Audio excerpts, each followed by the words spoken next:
தமிழன் தமிழன் தமிழன் என்று சொல்லிக்கொண்டு தமிழர்களை கொச்சைப்படுத்தக்கூடிய, தமிழர்களை இழிவுபடுத்தக்கூடிய, தந்தை பெரியாரை இழிவுபடுத்தக்கூடிய சில கூலிக்காரர்களை எதிர்த்து அரசியல் செய்ய வேண்டிய ஒரு நிலைக்கு அவர் தள்ளப்பட்டிருக்கிறார். இந்த திராவிட மாடல் அப்படிங்கிற வார்த்தையே நிறைய பேருக்கு இன்னைக்கு அந்த வார்த்தையை கேட்டாலே அவங்கள கலங்க வைக்கக்கூடிய ஒரு வார்த்தையாக அந்த திராவிட மாடல் அப்படிங்கிறது மாறி இருக்கிறது.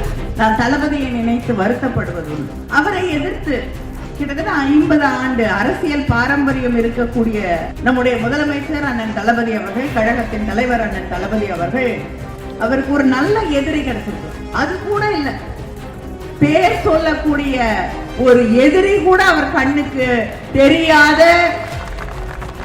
ஒரு இடத்திலே அவர் நின்று கொண்டிருக்கிறார். ஆனா தமிழ் துரோகிகளை எதிர்த்து, தமிழ் மக்களின், தமிழ் இனத்தின் துரோகிகளை எதிர்த்து, தமிழன் தமிழன் தமிழன் என்று சொல்லிக்கொண்டு தமிழர்களை கொச்சைப்படுத்தக்கூடிய, தமிழர்களை இழிவுபடுத்தக்கூடிய, தந்தை பெரியாரை இழிவுபடுத்தக்கூடிய சில கூலிக்காரர்களை எதிர்த்து அரசியல் செய்ய வேண்டிய ஒரு நிலைக்கு அவர் தள்ளப்பட்டிருக்கிறார்.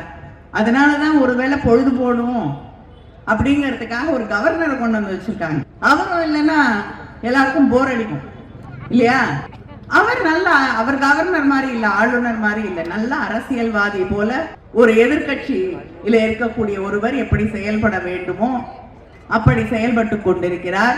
அவர் சட்டமன்றத்துக்கு வருவார், ஆனா பாதியிலேயே எழுந்து போயிடுவார். நான் கூட ஆர்ப்பாட்டத்தின் போது கேட்டேன், எதுக்கு வரீங்க? வீட்டுல இருந்தே லீவ் லெட்டர் கேட்டீங்கன்னா, லீவ் லெட்டர் எழுதி கொடுத்தீங்கன்னா தளபதி பரவாயில்ல வீட்டுல இருக்கணும்னு சொல்லிடுவார், வான்னு சொல்ல மாட்டார்.